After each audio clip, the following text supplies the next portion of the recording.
les Marocains. Déjà, je suis marocaine et je suis fière, la vie de ma mère, fière, hein, mais vraiment fière de ce qu'ils ont fait.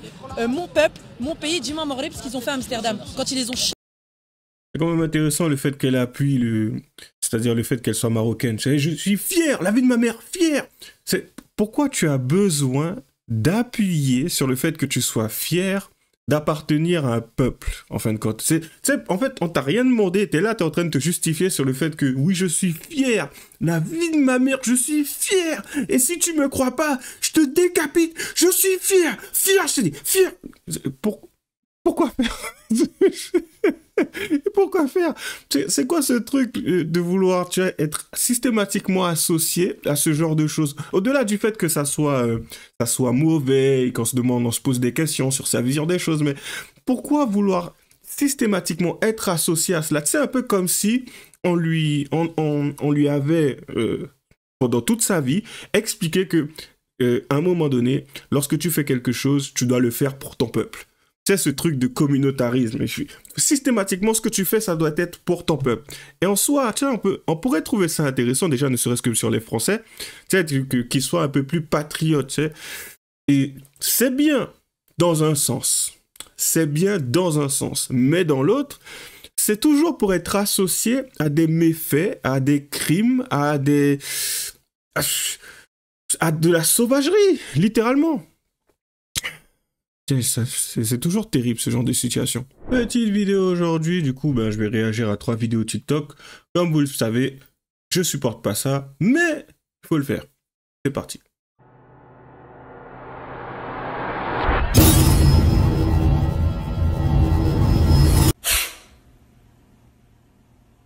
Allez, on commence tout doucement avec une petite vidéo sur Bassem. Je sais que vous l'aimez pas, vous inquiétez pas, il n'y aura pas que ça. Allez, c'est parti. Tu pleures encore? Attends, la meilleure de meilleure, et je vais vous le dire. Il s'est fait arnaquer par un pari qui lui a fait croire qu'il allait faire un featuring avec Nino. Il lui a pris 1000 €. Il est monté à Paris, il a pris le train, il s'est payé l'hôtel, il n'a jamais vu Nino. Va chercher, rentre dans Snap là, et tu tapes Radio TV 69. Radio TV 69, tout attaché, et t'envoies dessus son numéro. Au MC. Ça marche, je te l'envoie tout. Ouais. Tu pleures pas là, non? Non, ça va. Je suis voilà, pas, impeccable. Pas, faut se méfier de ceux qui ont l'alarme facile. On m'a dit, moi. Je suis pas pleuré. T'es énervé, je comprends. Wallahi, je comprends. Mais l'argent que vous avez, il vient d'où? Moi, je travaille. Lui, il est au chômage. Là, c'est son dernier mois de droit. Et c'est même moi qui l'actualise. Il est sûr à 1000% qu'il va percer. Il croit qu'il fait quelque chose que personne d'autre il fait. Depuis combien de temps vous êtes ensemble? Ça fait 1 an et demi. Dis-moi ce qui te retient. Je suis enceinte. Okay. La séparation, elle est impossible. Par rapport à quoi elle est impossible? Je vois pas... Famille monoparentale, je pourrais pas. Je peux pas faire ça à un enfant. Moi-même, je viens de là, je peux pas. Il prend soin de toi, lui, un peu? Non, il est à fond dans sa passion. Il ne voit plus, il n'est pas là le week-end. Dès qu'il peut... il sert à quoi, alors? T'es enceinte de combien de temps? 3 mois. Bref, dans ce genre de situation, c'est assez banal et la solution, elle est assez simple. Elle le quitte, elle a fait un mauvais choix, elle est enceinte. Je dirais tout simplement, en fonction des mois, tu avortes. Certains, bien sûr, dedans ne seraient pas d'accord. Chacun son point de vue à ce niveau-là. Mais concrètement, pour ce qui est du choix, t'as été nullissime. Ça a été horrible. Prochaine fois que tu sélectionnes un mec, fais-le passer par certains potes dont tu as confiance et que tu détestes en général. Mais qui, en général, auront tendance à te dire la vérité. C'est beaucoup plus intéressant puisque c'est eux qui sont plutôt bons pour ce qui est de la sélection, tu sais. Ils ne sont pas pessimistes, ils ne sont pas néfastes, ils ne sont pas négatifs. En fait, ils auront tendance à être réalistes. Après, je ne connais pas vos amis aussi, donc bon, voilà, c'est un peu compliqué de se projeter. Et tout en sachant que, vu la situation dans laquelle elle s'est retrouvée, le type d'individu avec lequel elle s'est mise, je pense que pour ce qui est de son cercle d'amis, ça doit pas être fameux non plus. Hein. Tu es la moyenne des 5 personnes que tu fréquentes. Donc, si tu as eu ce mec, c'est le type de mec auquel c'est tout ce que tu peux avoir. C'est un peu compliqué, mais bon. Pourquoi restez-vous avec un mec qui apparemment a besoin de réaliser sa passion dans la musique? Après, tu sais, c'est quelque chose que je peux entendre. Mais je pars du principe que lorsque tu as quelqu'un qui te pond quelque chose d'assez, bon, je dirais pas loufoque, mais d'assez compliqué à réaliser, tu t'attends à ce qu'il y ait un plan derrière, tu sais, en arrière-plan, un plan dans le fond, tu sais, quelque chose qu'il a derrière sa tête ou quelque chose qu'il a sur papier. Tu sais, s'il n'est pas capable de l'expliquer de façon concise et claire, tu te dis tout simplement, bon, c'est un de ces mecs qui, en fait, ne sait pas trop où il va et peut-être que si un jour il perd, ça sera par chance. Après, bon, je me mordrai les doigts, mais c'est plus intéressant de rester seul que de se mettre avec un mec qui ne sait pas où il va. Mais bon, tu vas savoir pourquoi il s'est mis avec, peut-être parce qu'il était musulman, j'en sais rien. Bref, on continue. Enfin, bon, je spécule, hein, bien sûr. Mais à un moment donné, je suis désolé, mais c'est encore une des situations qui fait qu'on se retrouve avec des femmes dans un cercle, dans une famille monoparentale. Donc voilà, tu fais un choix pourri, tu te retrouves avec un mec pourri, tu finis par le mettre de côté, tu vas pleurer, quelqu'un va te dire mais pourquoi t'as choisi ce mec? Je fais mais on peut pas savoir, comment tu fais pour deviner quel type de mec avec qui tu es? Enfin bref, je me répète. Poursuis. La petite story, j'en profite, alors j'en ferai pas plus, j'ai pas envie de m'éterniser là-dessus, tu vois, pour moi ça n'a même pas lieu d'être, pour vous parler de ce qui se passe là récemment autour d'Elsa. Moi je pense que vous avez peut-être vu sur les réseaux, les gens sortent plein de clips de partout en mode Elsa trompe Michou, etc. Bref, alors déjà je suis pas là pour me plaindre et tout, parce que c'est le risque, on a décidé de s'afficher publiquement sur les réseaux. C'est le risque, c'est comme ça. Mais les mecs, juste pour vous rappeler une chose, ça va trop loin. Moi, ça me casse les couilles déjà à partir du moment où ça touche quelqu'un de mon entourage, quelqu'un de proche à moi. Moi, ça fait longtemps que je suis là, que je suis sur les réseaux, donc je m'en fous. Mais les gars, s'il vous plaît, juste arrêtez de partir en couille dans tous les sens avec des clips de merde. Sachez juste que ça fait très longtemps que c'est comme ça, qu'on nous invente une vie, qu'il y a des rumeurs, Elsa trompe Michou, machin. Ouais, la story faisait plus d'une minute, ça a coupé. Ça fait 3 ans qu'on est ensemble et on a toujours eu des rumeurs, des machins. On est encore là aujourd'hui, on est encore ensemble, tout se passe bien, on est très heureux.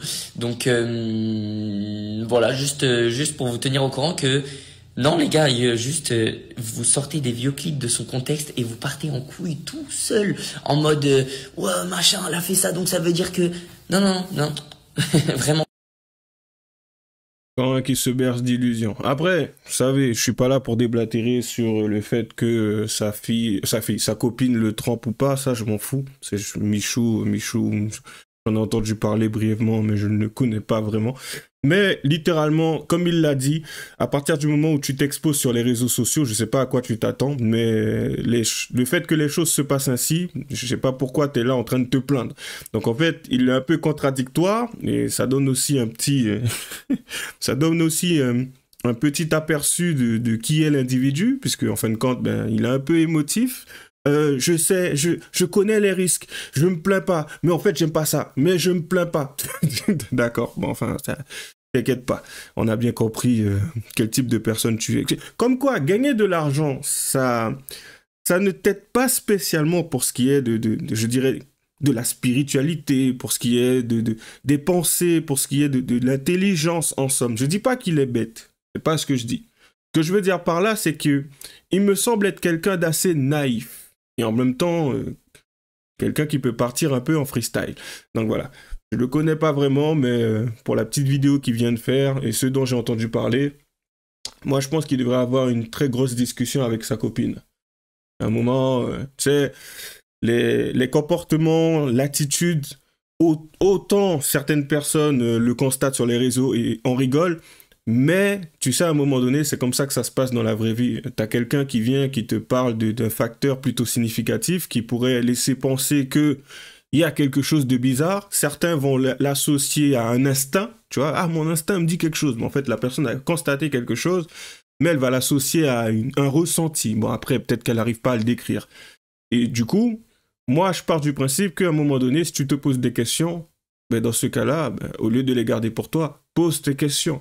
Tu sais, t'as le droit de douter. Et si la personne avec qui tu es ne comprend même pas ce concept et ce scénario dans ta tête, dans ce cas-là, tu peux te permettre de penser qu'elle a quelque chose à cacher. Parce qu'en fin de compte, si tu doutes, je pars du principe que le rôle de ton conjoint ou de ta conjointe, c'est quand même de te rassurer. S'il n'est pas capable de le faire de façon très simple, hein, même à ce niveau-là, j'ai envie de te dire, tu veux la rassurer, ok, consulte. Ok, je consulte. Ah bon, ben il n'y a rien, tiens. Fini. Mais ça commence à réfléchir, à tergiverser sur le oui, mais pourquoi j'ai besoin de te...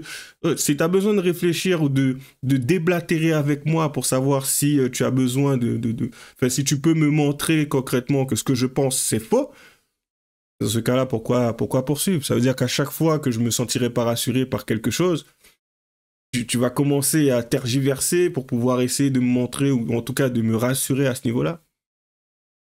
Et oui, les hommes ont besoin d'être rassurés parfois, ce que certaines femmes ne comprennent pas, et inversement aussi. Ouais, c'est parti, on continue. Dernière vidéo. Demain, je viens face à toi et je te dis, je sais pas, tu es de quelle origine, vas-y, on va dire italien. Mort aux Italiens, tout de suite, je te pisse dessus, je te tue. Tu fais quoi? C'est ce qui s'est passé à Amsterdam.